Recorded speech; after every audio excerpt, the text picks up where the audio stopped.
Hi, this is Professor Ravito. We're going to be covering, in this video, we'll cover the requirements for hands-on exercise 1 from Chapter 2. Now, Chapter 2, we're going to be dealing with formulas and absolute and relative referencing, circular references, along with functions. So the first thing we have to do is open a file. Now, remember I told you in the last videos from Chapter 1, I am not working, let me repeat that, with the information from hands-on exercises. Instead, I'm working from scripted lecture files. Okay, so this is what I need, I think. No, that has everything in there. Okay. This is eventually, yes it is, right here. Okay. Alright.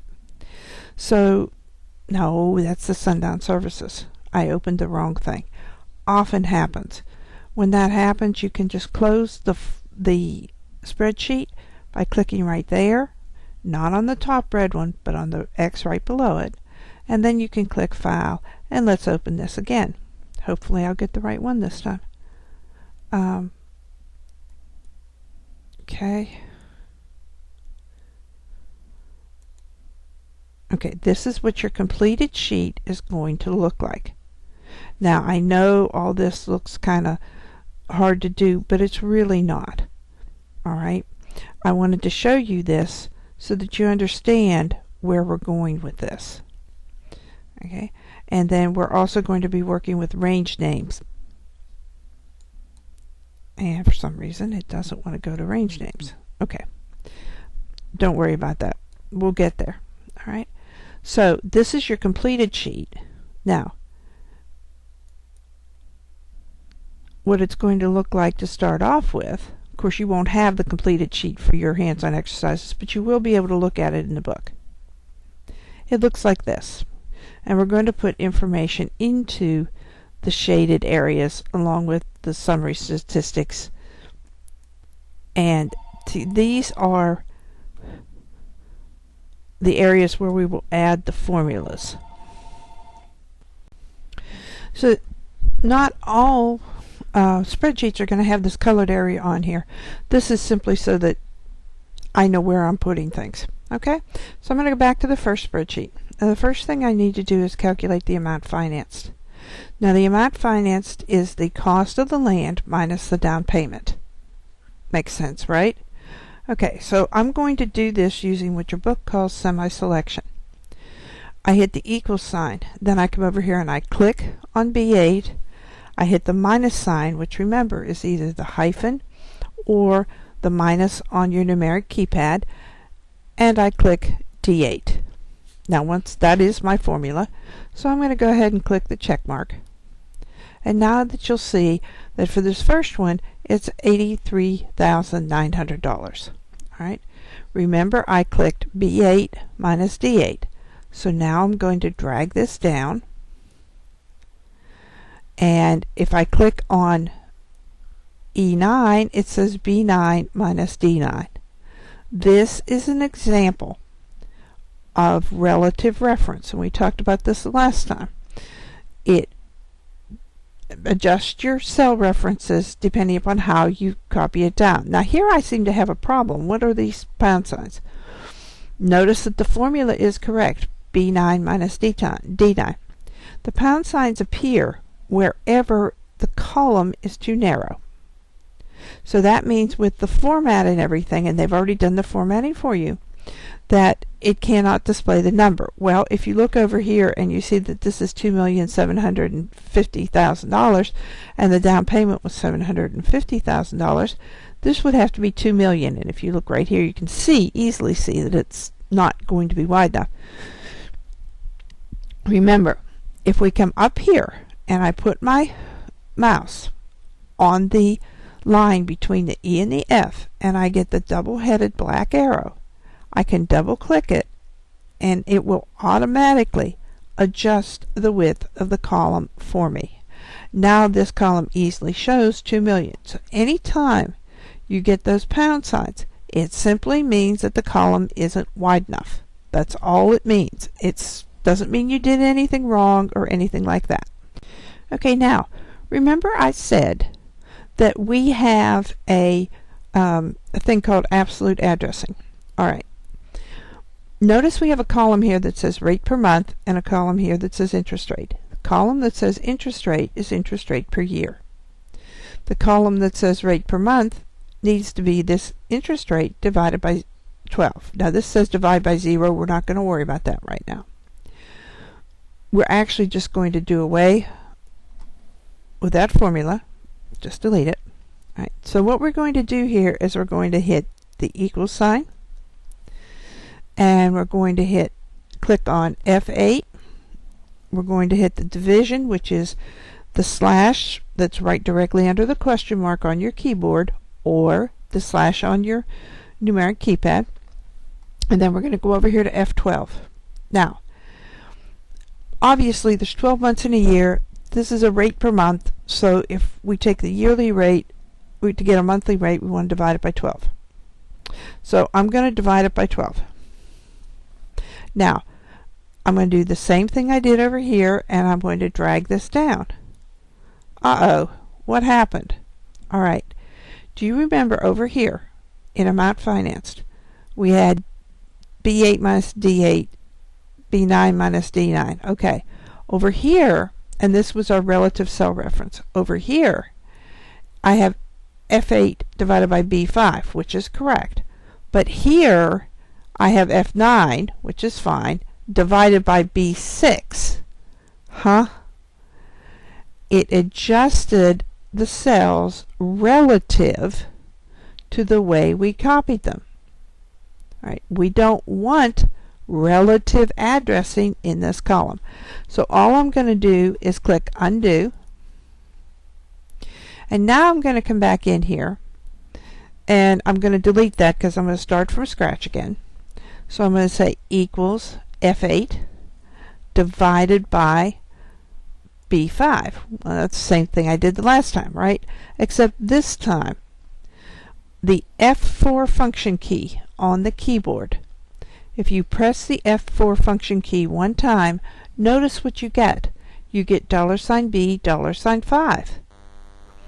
Those dollar signs indicate that that is an absolute reference. What that means is that this amount right here, this cell right here, will never change no matter where you copy it to.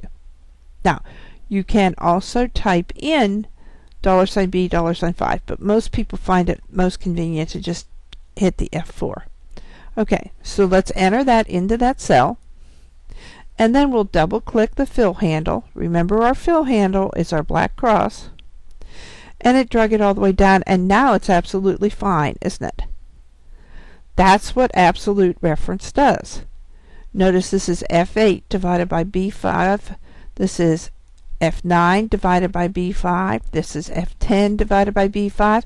So you see the difference between relative addressing, which was used in amount financed, and absolute addressing, which is used in rate per month. You cannot forget that concept, because that concept comes back again and again.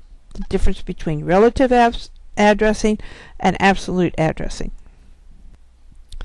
Now, we're going to also take a look at something called mixed addressing. So we're going to come over here to payment periods. And we're going to hit, now, the number of periods is, since we're making monthly payments, the years times the payments per year, right? Okay, so we're going to click right there, and we're going to hit the equal sign, and we're going to click in H8, and then we're going to hit the multiplication symbol, which is the asterisk. It's either Shift and 8 or the asterisk on the keypad. And we're going to go over here to F12. I'm sorry, B12, B5, where we have the 12. Excuse me. All right, now, the concept of mixed addressing says, all right, maybe we don't have to hold that entire thing steady. Maybe we can just hold the row steady because we're copying down rows. So we don't necessarily have to have worry about the column changing because we're not copying it down columns. Mixed addressing works when you're absolutely sure that what you're going to be doing will never be copied.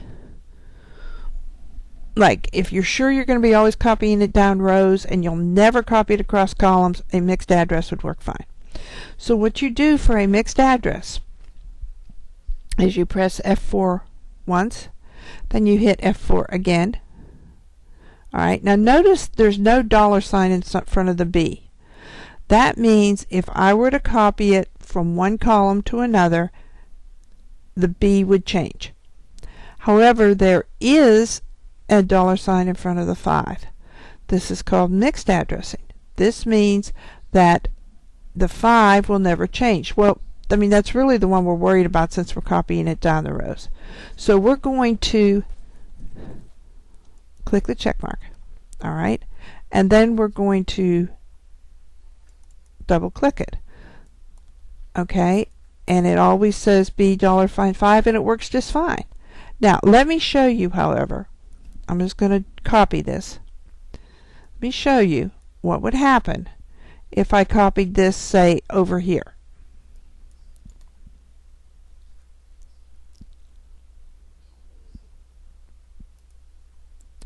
All right. Notice that this says M8. We're not worried about that.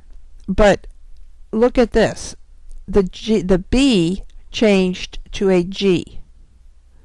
So mixed addressing only works if you're absolutely sure that you're going to be copying it one way or the other. Either you're going to be copying it down rows or across columns. If you have any question that you might be doing both, yet you still want to access this single cell, then absolute addressing is what has to be used. Now we've talked about absolute referencing and relative referencing. Well, right now we're going to make an example of a reference that causes a problem, and this is called circular reference. Now you saw when we put this data in, it immediately recalculated.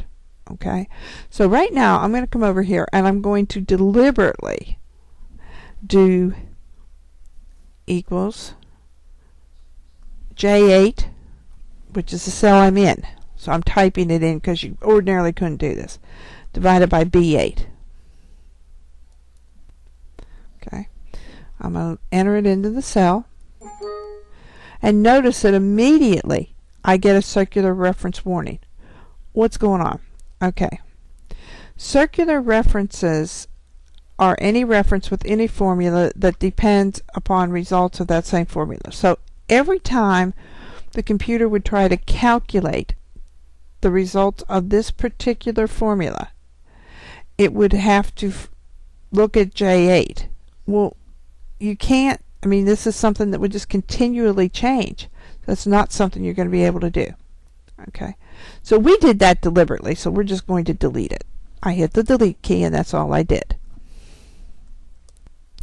Okay, the actual formula that we want is E8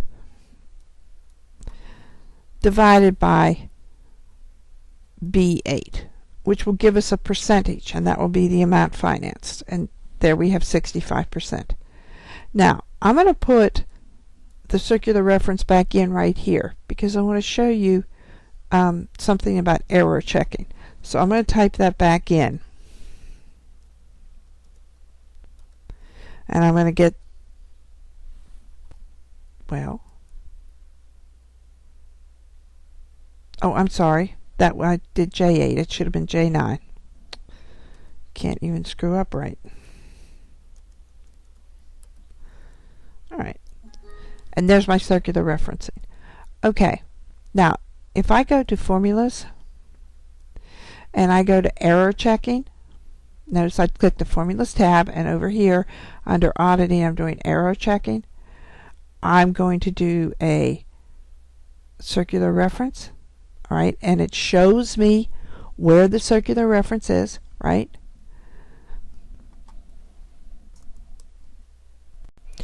So I moved that off of there. All right, so let me go back up here, and I'm going to go to arrow checking, circular references, and then I'm going to click here, and that makes it the active cell. So now I'm just going to hit delete because we've already put the correct formula in. But if you get the circular reference error and you don't know why you're getting it, the error checking and the circular reference will take you directly to the cell that has the error in it in the workbook. Okay, so now we're going to come back up here and we're going to copy the correct error down. All right, so we've calculated amount financed, rate per month, periods, payment number of payment periods, and percent financed. These are the basic types of formulas that we've looked at. We've looked at subtraction, division, and multiplication. We've looked at absolute referencing, relative referencing, circular references. So that's what you're going to cover in hands-on exercise 1. We're going to save the sheet, and we're going to leave it. Now, when you open a sheet, you must make sure that when you save it with your name at the end. First underline, last name. So I'm going to save it as. Okay? Because that's what I'm going to be looking for when I go looking at your, I'll get out here in a minute, at your hands-on exercises. Now, that is the first instruction on your hands-on exercises. I forgot to do that for this one, but it is the first instruction that you need. All right, so we're going to stop here. This is the end of hands-on exercise 1, and we'll pick up with hands-on exercise 2 on the next video.